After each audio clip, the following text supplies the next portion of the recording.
In this video, we're going to be looking at section 6.6, solving exponential and logarithm equations. There are many ways to solve logarithm and exponential equations, and there's no one right way. So if you solve the problem in a different way than I do, but you come up with the same solution, then probably you have done it correctly. Let's take a look now at problem number 1. Use like bases to solve the exponential equation. 64 times 4 to the 2a equals 16. First, I look at the bases, 64, 4, and 16, to decide if they can all be written as powers of 4. They can all be written also as powers of 2, but the easiest would be to leave the 4 to the 2a written as a power of 4. 64 is 4 to the third power, so we're going to rewrite this as 4 to the third times 4 to the 2a power equal 4 to the second power. On the left side, I have two factors of 4 with their own powers of 3 and 2a. Since the bases are the same and they're multiplied, I add the powers. On the left, this leads to 4 to the 3 plus 2a equal to 4 squared. To solve the problem, since the bases are both 4 and the answer parts are equal since they're equal, then the powers must be equal. Therefore, I can write 3 plus 2a must be equal to 2. Now I simply solve the equation by subtracting 3 from both sides to come up with 2a equal to negative 1. Dividing both sides by 2, I get the final result that a is equal to a negative 1/2. Let's move on now to problem number 2. Again, in problem 2, we use like bases to solve the exponential equation. Look at the bases. I have a 3, I have a 9, and I have a 3. Those can all be written as powers of 3. I'm going to rewrite the problem as 3 with a negative 3x power times 1 divided by 3 squared equal to 3 raised to the x minus 1. Then I look at the 1 divided by 3 squared and realize that I can write that as 3 to the negative 2. This gives me 3 to the negative 3x times 3 to the negative 2 power equal to 3 to the x minus 1. The bases on the left are both 3 and they're multiplied, so I add the powers to get 3 to the negative 3x minus 2 equals 3 to the x minus 1. Since the bases are both 3 and the answers are equal, then the powers must be equal. Therefore, I can write that negative 3x minus 2 must be equal to x minus 1.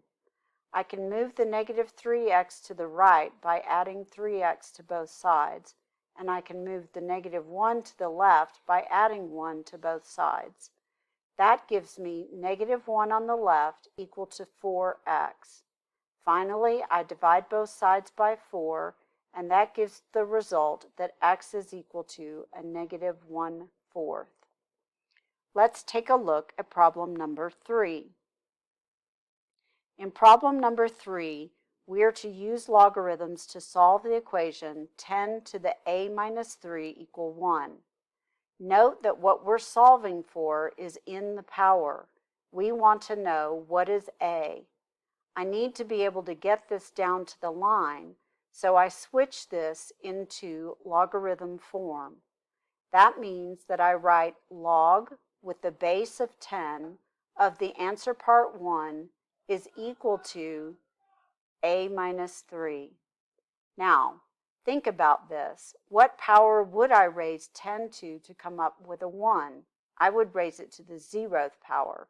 That's another way of approaching this, which is solving it as an exponential, which says that 10 to the a minus 3 has to equal 10 to the 0, which is 1.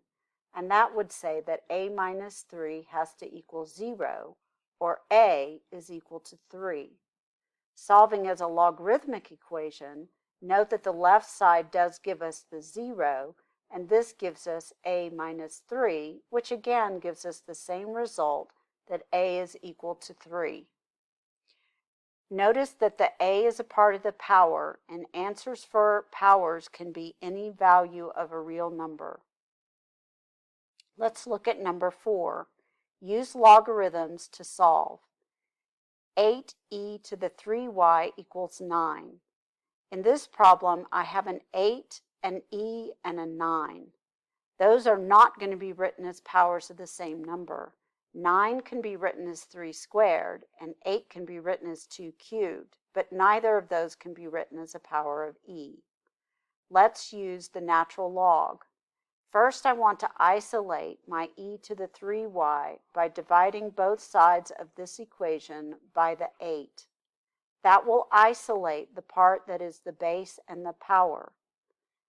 That makes the right-hand side 9 divided by 8. So I have e to the 3y equal to 9/8. The next thing I do is I solve for this by taking the natural log of both sides, or I can simply switch it into natural log form. Natural log of the answer part, which is 9/8, should be equal to the power, which is 3y. To solve for y by itself, I simply need to divide both sides by 3. This gives me the final result that y is equal to the natural log of 9 divided by 8, all divided by 3. Notice the 9 and the 3 cannot cancel because the 9 is inside the argument to the natural log, but the 3 is not. Now let's take a look at the next problem, number 5. In number 5, we're again asked to use logarithms to solve. Our bases are e, 4, and 36. Since e is one of the bases, I know that neither 4 nor 36 can be written in terms of it. I'm looking for the value of b, so what I do instead is I isolate the exponential. That means that I want to take the equation e to the b minus 11 minus 4, and I need to get the negative 4 and the negative 36 together by adding the 4 to both sides. This then brings me to the statement e to the b minus 11 is equal to negative 32. Now that is a problem. E is about 2.718, and e raised to any power can never be equal to a negative number. I have a positive equal to a negative, which is false. Whenever you have a positive equal to a negative, there is no solution. That means that the empty set is the only thing that works. Let's take a look now at problem number 6. In problem 6, we again want to use logarithms to solve. This time we're solving for z, which is in the power on the 10. Again, we want to isolate our exponential first. This time I need to move the negative 7 before I can move the 3 that is being multiplied by the 10 to the z plus 5 power. I move the 7 by adding the 7 to both sides of the equation. This is going to give me a plus 7 on each side, and this gives me negative 3 times the 10 to the z plus 5 power equal to a negative 10. You might be tempted to think that this is going to give you a negative equal to a positive again, but notice that we've got this negative 3 here. My next step is to divide both sides by a negative 3, and a double negative gives me a positive. This leads to the statement that 10 to the power z plus 5 has to be equal to 10/3.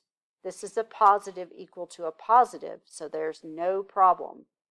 Now we switch this to logarithm form. Since we have a base of 10 on the left, we'll use the common log base 10. This tells me that log of the answer part, which is 10 divided by 3, should be equal to z plus 5. Now I can simplify the 10 divided by 3 by breaking it into the difference of two logs, or I could simply leave it as is and subtract the 5 from both sides. When I do that, I end up with z equal to the logarithm of 10/3 all divided minus 5. And that's the final solution. If you want to see what it looks like if we were to split this apart, this would give me the log of 10 minus the log of 3 minus a 5. Notice that the log of 10 is the number 1, and this would give me 1 minus log of 3 minus 5. Then I could combine the 1 minus 5 to get negative 4 minus the log of 3. On the exam, I will take this solution here, but I will also accept that solution there as the solution to the problem. Let's take a look at problem number 7. Use logarithms to solve. The equation is e to the negative 3k plus 4 equals 7. Let's solve by isolating the e to the negative 3k first by moving the 4 to the other side. We'll move the 4 through subtraction. This leads to the equation of e to the negative 3k equal to 3. Now switch forms, going from exponential to natural log form. The natural log of the answer, which was 3, has to be equal to the power, which is negative 3k. To isolate the k by itself, we should divide both sides by negative 3. Therefore, our final answer is going to be k equal to the natural log of 3, all divided by negative 3. If you want an approximate value, you'll need to use your calculator. Let's take a look now at problem number 8. Use logarithms to solve, round to 3 decimal places. Note that the variable we're looking for is b, which is in the exponents. The left side and the right side are not bases of the same number. The bases are 2 on the left and 5 on the right, and these cannot be rewritten to be powers of the same base. Therefore, we need to apply the same logarithm to both sides to solve. Typically, we use log base 10 or natural log of both sides. I'm going to apply natural log to both sides of this equation. That means I'm applying natural log to 2 to the b plus 1 power and setting it equal to the natural log of 5 to the 2b minus 1 power. Then I can apply the rules for exponents on the answer part by pulling the b plus 1 to the front. That gives me b plus 1 times the natural log of 2 on the left side. On the right side, the power 2b minus 1, which is the power in the answer part, is brought to the front. Notice that the powers remain in parentheses, so it gets multiplied by the entire natural log, which is left behind.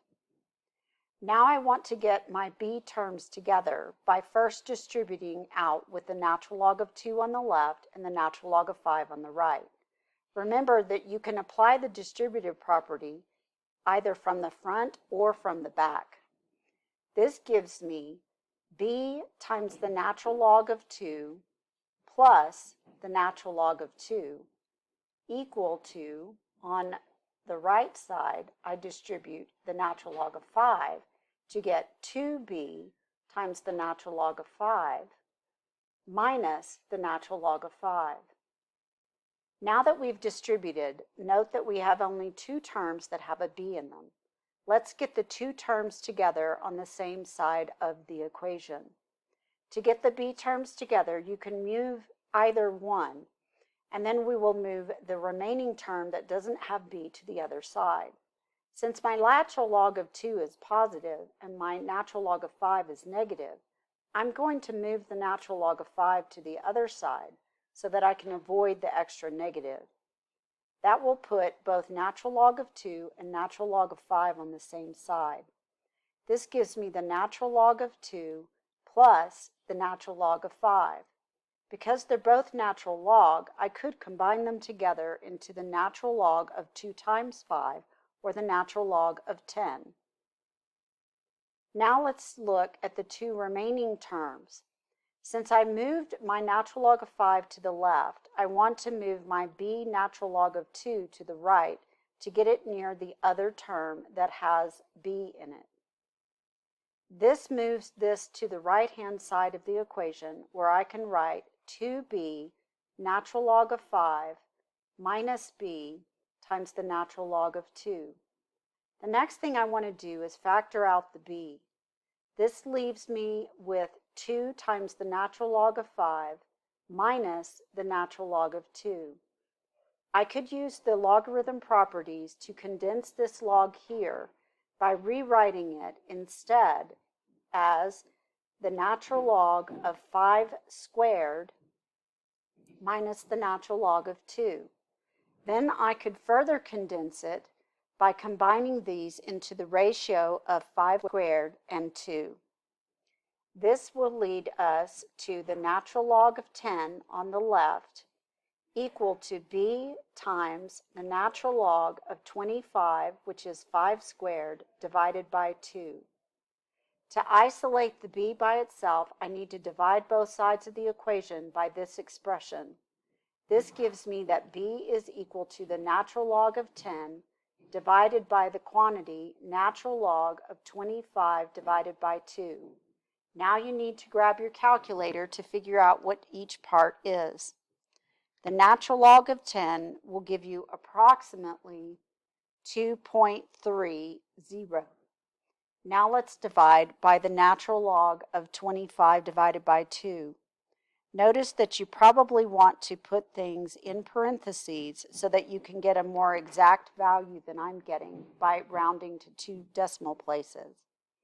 I will do this by instead using everything that the calculator gives me without rounding off. This gives me natural log of 10 divided by the quantity natural log of the quantity 25 divided by 2, or 12.5. That gives me a total value then as a result of 0.9116, which I will round up to 0.912. That means that if I have that value, I should get a true statement when I replace b with that value in the original expression. Let's take a look now at problem number 9. Problem number 9 again is using logarithms to solve. We're looking for the variable a, which shows up in the power. We're going to write this by looking at it and seeing if we can combine these two terms. Unfortunately, they're subtracted, not multiplied or divided, so I cannot combine them.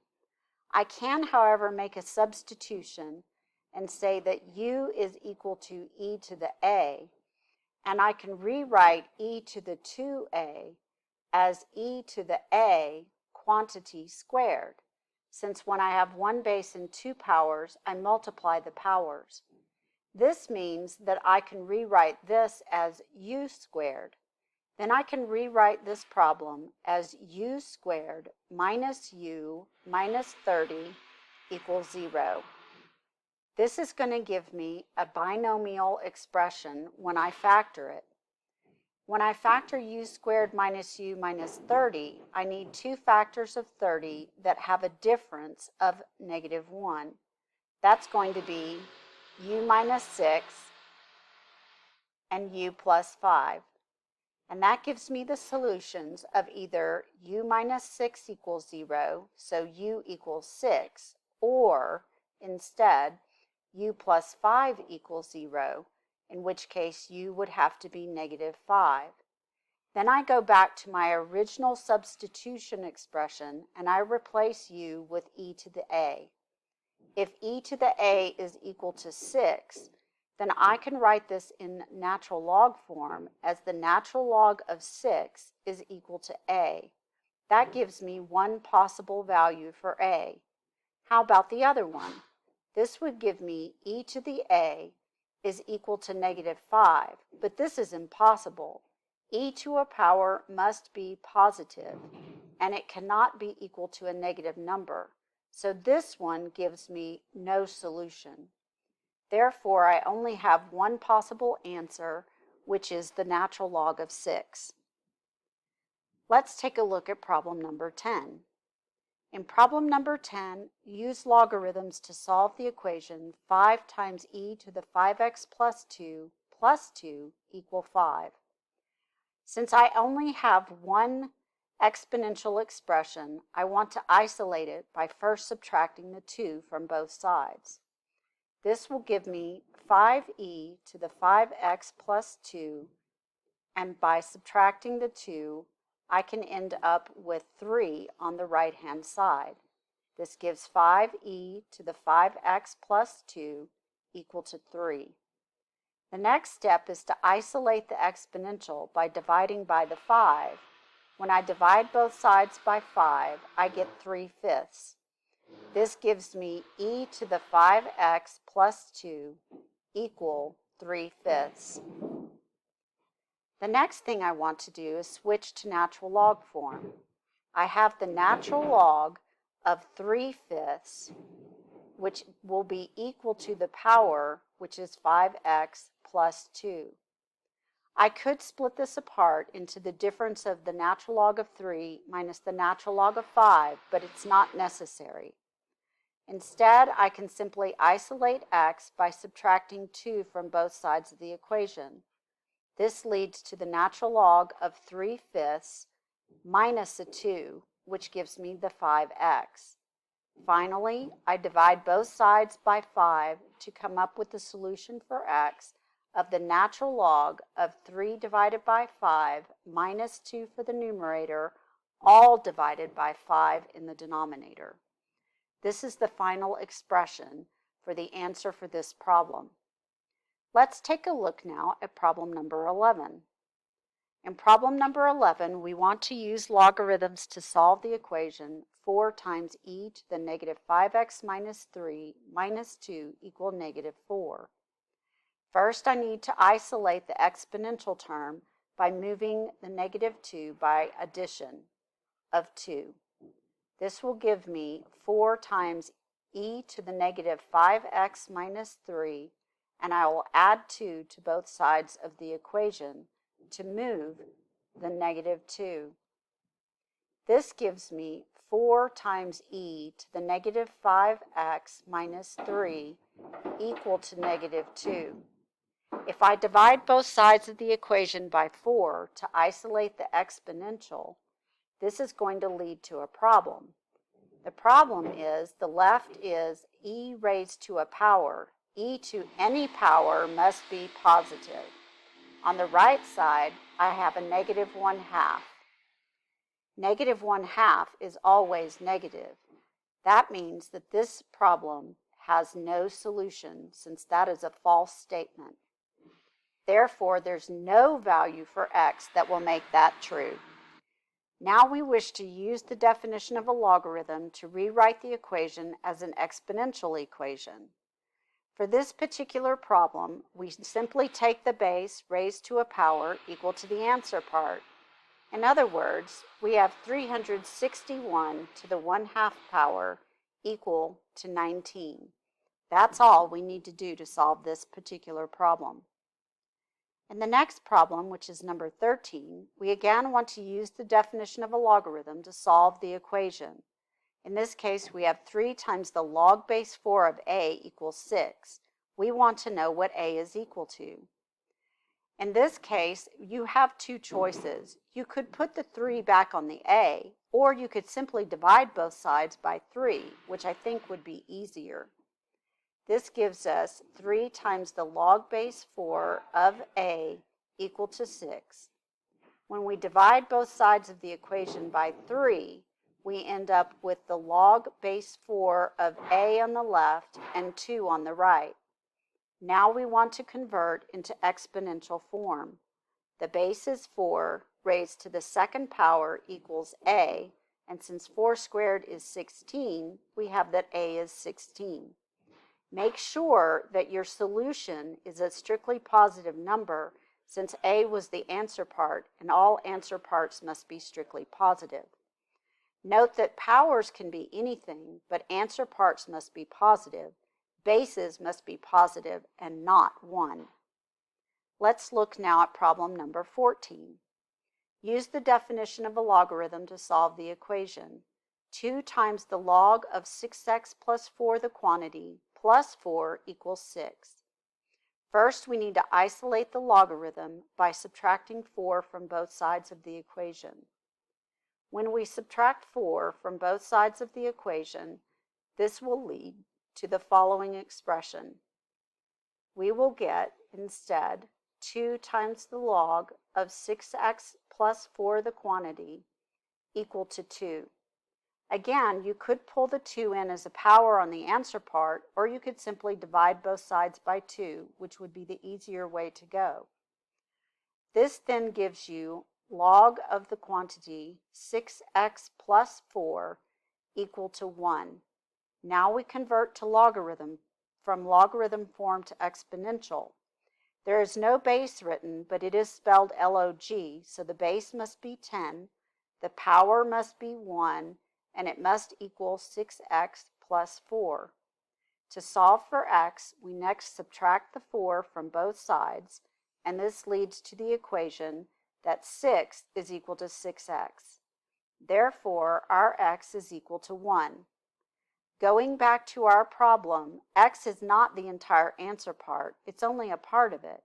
6 times 1 would give me 6, plus 4 is 10. 10 is allowed for an answer part, so that means that x equal 1 works as the solution. Now let's take a look at problem number 15. In 15, we want to use the definition of a logarithm to solve the equation. We have 15 minus 3 times the log of 7x plus 3, the quantity, equal 12. To solve this equation, we first need to take and subtract the 15 from both sides. In order to subtract the 15, we put the minus 15 on the left and minus 15 on the right. You may think that this is going to be a problem since you notice that you get a negative on the right-hand side of the equation. However, the coefficient on the left is also negative, and when we divide both sides by negative 3, we'll end up with a positive value for the logarithm. Remember that logarithms can equal any value at all, since powers can be any number. This gives us the logarithm of 7x plus 3 equal 1. Now we switch to exponential form. It's written log, so the base is 10. So we get 10 to the first power is equal to 7x plus 3. To isolate the x, we subtract the 3 from both sides of the equation, and this leads to 7 equals 7x. Again, in this problem, we get x equal 1, which is just a fluke. Don't go thinking x is always 1. Look back at the problem to see where x occurred. X is in the answer part, which must be strictly positive. 7 times 1 is 7, plus 3 is 10. 10 is positive, so x equal 1 works as the solution to this problem. Let's take a look now at problem number 16. 16 says use the one-to-one property of logarithms to solve. The one-to-one property says if I have a natural log on the left and a natural log on the right, meaning that the bases are the same, and I only have one natural log equal to one natural log, then the answer parts must be equal. That basically means that 8 minus 2x has to be equal to negative 3x. In order to solve, I'm going to move the negative 2x to the right by adding the 2x to both sides of the equation. Be careful with your signs and note that this gives you negative x, not x. This will be equal to 8. This means that the value of x is equal to negative 8. Note that x was originally in the answer part. Our answer part must be strictly positive, not x, the answer part itself. So we plug in our negative 8 to check and make sure that this gives us a strictly positive number when replacing x with negative 8. Negative 2 times negative 8 is positive 16, and 8 plus 16 would give us 24. On the other side, I have negative 3 times the negative 8, which also gives me positive 24. Since both numbers are positive values, I know that 8 equal to negative, or x equal to negative 8 works as the solution. Let's take a look now at 17, where again we use the one-to-one property of logarithms to solve. This time we have log base 14 of 3a minus 3, the quantity, equal to log base 14 of 9 minus 3a. To apply the one-to-one property, I can only have two terms in the equation, the left side and the right side. They have to both be logarithms with exactly the same base. If that's the case, then the answer parts must be equal. That means 3a minus 3 must be equal to 9 minus 3a. Now I can solve for a by moving the minus 3a to the other side by adding 3a. I can move the negative 3 by adding 3 to both sides. This isolates my a terms on the left and my non-a terms on the right. Then I can divide both sides of the equation by 6 to get the final solution that a equals 2. Note that this is coming from an answer part, and I need to verify that the answer parts, when I substitute a equal 2, both give me positive values. This gives me 6 minus 3, which equals 3, which is definitely positive. 9 minus 3 times 2 gives me 9 minus 6, which is also 3 and is also positive. Therefore, a equal 2 is the solution to the problem. Now let's take a look at the next problem, number 18. Use the definition of a logarithm to solve the equation. In fact, I can use the one-to-one property again to solve this. This tells me that negative 3x must be equal to x squared minus 7x. In order to solve this problem, I need to move the negative 3x to the right by adding 3x to both sides of the equation. That leaves 0 on one side and x squared minus 4x on the other. Don't be tempted to factor it as the difference of two squares. The minus 4x means that it is not the difference of two squares, since the second term has x to the first, which is not a perfect square. Instead, you want to factor out the greatest common factor of x, and this leaves x and x minus 4. This gives us two possible solutions, x equals 0 or x minus 4 equals 0, in which case x equals 4. We need to check both solutions to make sure that when we plug them in, we get a strictly positive answer part. That's a problem on the first one, since negative 3 times 0 is 0, and we cannot get 0 for an answer part. That means that x equals 0 is what we call extraneous. We got the solution, but it doesn't work. We ignore it. Now we check x equal to 4. On this problem, when we're looking at it, we again can check the left side by plugging in negative 3 times 4, which gives negative 12. Another problem. This cannot be negative. It has to be strictly positive. You could also have checked these in the right side of the equation. It must work on both sides or it's not a solution. In this case, neither one worked, in which case we have no solution, which can also be written as DNE for does not exist. Now let's take a look at the next problem, which is problem number 19.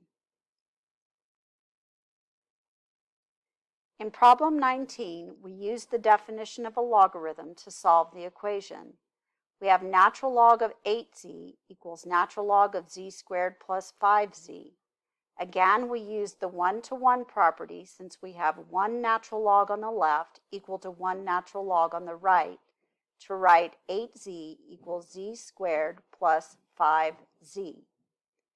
This time we'll move the 8z by subtracting 8z from both sides. This leads to this equation, 0 equals z squared minus 3z. Again, we factor out the greatest common factor of z, which leaves behind z times z minus 3. This gives us two possible solutions, z equals 0, or when z minus 3 equals 0, we get the solution z equals 3. When we check the value of x equal to 0 on the left side, we get 8 times 0, which is not positive. It must be strictly positive, not negative and not 0. That makes z equal to 0 an extraneous solution that does not actually work. Now we need to check z equal to 3. And I think I accidentally wrote x equals 0, and I should have had z. Now we check z equal to 3 on the left, which gives us 8 times 3, which is 24, which is strictly positive. It works on the left, but that's not enough. It's got to work on the right too. Plugging it into the right side, I end up with 3 squared plus 5 times 3. 3 squared is 9, and 5 times 3 is 15. This gives me 9 plus 15, which is 24, which is also strictly positive. This time, one of the solutions worked, but the other one did not. Let's now look at problem number 20. In problem 20, we are solving the equation for x. This time we cannot apply the one-to-one property because we have 3 logarithms, not one on the left and one on the right. In order to apply the one-to-one property, we must first combine the two that are on the left by condensing it into a single logarithm. We take the log base 10 of x plus the log base 10 of x minus 7, and we combine those using the log property where the sum of two logs of the same thing becomes the log of the product. This then can be rewritten as the log of x times x minus 7 set equal to the log of 9x. Now we have only one log on the left and only one log on the right. Now we can apply the one-to-one property. This tells us that the answer part on the left must be equal to the answer part on the right. It's tempting to want to set them equal, but unfortunately you've got to multiply the whole thing out, get all your like terms on the same side of the equation, and refactor. That means that we need to move the 9x by subtracting it from both sides. This leaves us with x squared minus 16x equal to 0. Again, this is not the difference of two squares because this is x to the first. Factor out the common factor of x, leaving x minus 16 for the second factor. Set each factor equal to 0 to get x equals 0, or for the other one, x minus 16 equal to 0 implies that x equals 16. Now we have to check in all 3 of the original answer parts. If either of these answers fails in any of the 3, it's out. We're going to check x equals 0 first, and we'll just start on the far left side at logarithm of x. Unfortunately, the log of 0 does not make sense. That means that x equals 0 is an extraneous solution that does not work. If you had plugged it into the second, you would have had 0 minus 7, which is negative 7, and that can't be negative. Likewise, it wouldn't work in the third on the right either. Let's now check x equals 16. If we check x equals 16, the log of 16 does make sense since it's strictly positive. Then we check in the next one, which is the log of 16 minus 7.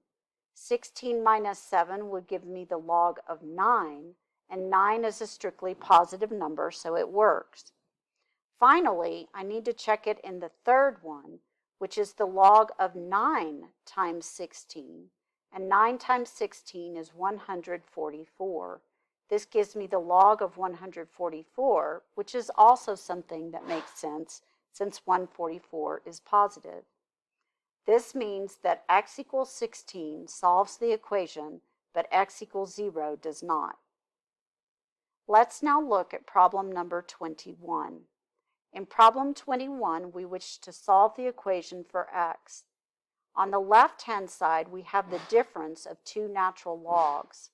Remember that when you write the difference of natural logs, that condenses into the ratio of two natural logs, where the one going to the numerator is from the positive term, and the one going to the denominator is from the negative term. When we combine these together, we get the natural log of the quantity 8 divided by 8 minus 8x. Then on the right, we still have the natural log of 4. This condenses to having one natural log on the left and one natural log on the right. Then we can apply the one-to-one property for natural log and say that the answer part on the left, 8 divided by 8 minus 8x, must be equal to the answer part on the right, which is 4. Now we can solve this rational equation by multiplying both sides by our common denominator. Remember that the 4 can be written as 4 divided by 1.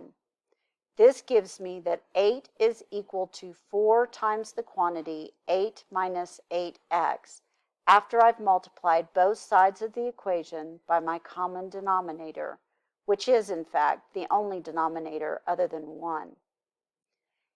This then leads, after applying the distributive property, to 8 equal to 32 minus 32 times x. We want to get our constants together so we can subtract 32 from both sides of the equation. When we subtract 32, we get a negative 24 equal to negative 32x. By dividing both sides by 32, I get the following expression. The double negative will cancel, and I get a positive value as the result. On the right, I have x, and since both of these are divisible by 8, this will give me 3 for the numerator, and when I divide 32 by 8, I get 4 for the denominator. That gives me the value of x equal to 3/4. Since x appeared originally inside the answer part, I must check the answer part where it originally appeared and make sure that when I replace x with 3/4, I still get a positive. 8 minus 8 times 3/4. 8 divided by 4 is 2, and 2 times 3 is 6. This gives me 8 minus 6, which gives me a positive 2. Since it's a positive value, I know that it will work. Therefore, my solution is x equal to 3/4. Let's move on now to problem number 21. In problem 21, we want to use the definition of a logarithm to solve the equation. Notice that the left-hand side here can be combined together into one natural log by applying the product rule that when we have the sum of two natural logs, it becomes the product of the answer parts in one natural log. Notice that the right-hand side has natural log of 1. When the answer part is 1, this equates to the value of 0. That's one of our properties. Now I can combine the two that are on the left by putting them together by applying that property of when I have a sum, it becomes a natural log of a product. This then gives me the natural log of y squared minus 7 times 9. I know it looks a little weird to have the 9 at the back, so if it bothers you, simply turn it around and write it as 9 times y squared minus 7. Now this is equal to 0. How are we going to solve this problem? Simple. We're going to move this into exponential form. Since we wrote Ln, we know our base is e. E to the 0th power is equal to 9 times y squared minus 7. E to the 0 is the number 1, which is equal to 9 times y squared minus 7. Now we need to isolate the y by first dividing both sides of the equation by 9. When we divide both sides of the equation by 9, we end up with the value of 1/9 equal to y squared minus 7. Then we can add 7 to both sides of the equation to isolate y squared. When you add 1/9 to 7, you should get the following fraction by converting to a common denominator of 9. You get 64 over 9. 64 over 9 is equal to y squared. Then we take the square root of both sides, making sure to write it as positive or negative since we don't know if it started out positive or negative. This gives us plus or minus the square root of 64 over 9, which becomes plus or minus 8 over 3. This gives us two possible values, and we need to check them both. If we check, for example, the 8/3, this gives us in the first answer part y squared minus 7 becoming 8/3 quantity squared minus 7. We know that 8/3 squared is going to give us 64 over 9 minus 7. Since 64 over 9 is 1 more than 7, we know that this ends up being a positive 1/9. Even though it's a fraction, it's still positive, so it works. Note that when you check y equal to negative 8/3, you're going to have exactly the same value, because when you square it, the negative gets lost, and you still have 64 over 9 minus 7, which is a positive 1/9. Therefore, plus or minus 8/3 works. We have two solutions to this problem. Let's take a look now at problem number 23. In 23, we're to solve the equation for x if there is a solution. First, note that I only have one natural log added to 4 equal to 5. First, we want to take the equation and subtract 4 from both the left side of the equation and the right side of the equation to get our two constant terms together. This isolates the natural log so that we can then tackle the natural log by switching it to exponential form. Note that this is Ln, so the base must be e, the power is 1, and it equals x minus 8. To solve for x, we subtract the 8 by adding it to both sides. Or rather, we move the negative 8 by adding it to both sides. And this gives us x equals e to the first plus 8, or just e plus 8. Now, the x was in the answer part, so we need to check. We need to make sure that x minus 8 is strictly positive. In order to do this, we'll have to think about what the value of e plus 8 comes out to be. E plus 8 minus 8 comes out to be e, which is about 2.7, which is definitely positive. Therefore, e plus 8 is the solution to this problem. Let's take a look at our very last problem out of this chapter. This is a word problem. The population of a small town is modeled by the equation 1,750 times e to the 0.6t, where t is measured in years. In approximately how many years, rounded to the nearest year, will the town's population reach 20,000? Let's write the equation. Our equation is normally that the amount we have in later years is equal to the initial amount times e being raised to some power. In this case, up here, we have the rate times the time. What we have for our equation is that the population in later years is equal to 1,750, which must have been the initial population, times e to the 0.6t. We want to know how many years before it reaches 20,000. We replace the population in later years with 20,000 equal to 1,750 times e to the 0.6t.